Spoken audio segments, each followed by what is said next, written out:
సాధారణంగా వర్షాకాలం వచ్చిందంటే తాబేళ్లు ఎక్కువగా కనిపిస్తూ ఉంటాయి. అయితే ఆంధ్రప్రదేశ్ నుంచి ఈ సీజన్లో చాలా ఎక్కువగా అక్రమంగా తాబేళ్లను తరలిస్తుంటారు. తాజాగా కాకినాడ నుండి ఏజెన్సీ మీదుగా ఒడిశాకు అక్రమంగా కారులో తరలిస్తున్న 246 తాబేళ్లను అల్లూరి జిల్లా తులసిపాక అటవీ చెక్పోస్ట్ వద్ద అధికారులు స్వాధీనం చేసుకున్నారు.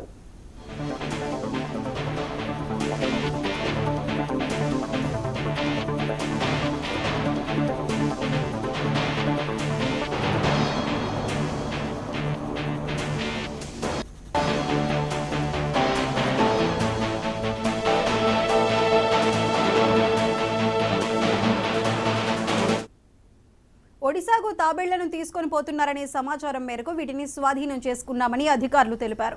కాకినాడ నుండి ఏజెన్సీ మీదుగా ఒడిశాకు అక్రమంగా కారులో తరలిస్తున్న 246 తాబేళ్లను అల్లూరి జిల్లా తులసిపాక అటవీ చెక్పోస్ట్ వద్ద అధికారులు స్వాధీనం చేసుకున్నారు. వీరు స్వాధీనం చేసుకున్న 246 తాబేళ్లలో దాదాపు 16 తాబేళ్లు మృతి చెందాయి. ఇక మిగతా వాటిని శబరి నదిలో వదిలిపెడతామని చెప్పారు అధికారులు. వీరు స్వాధీనం చేసుకున్న తాబేళ్ల విలువ సుమారు 2.5 లక్షల రూపాయల వరకు ఉంటుందని అటవీ శాఖ అధికారులు వెల్లడించారు.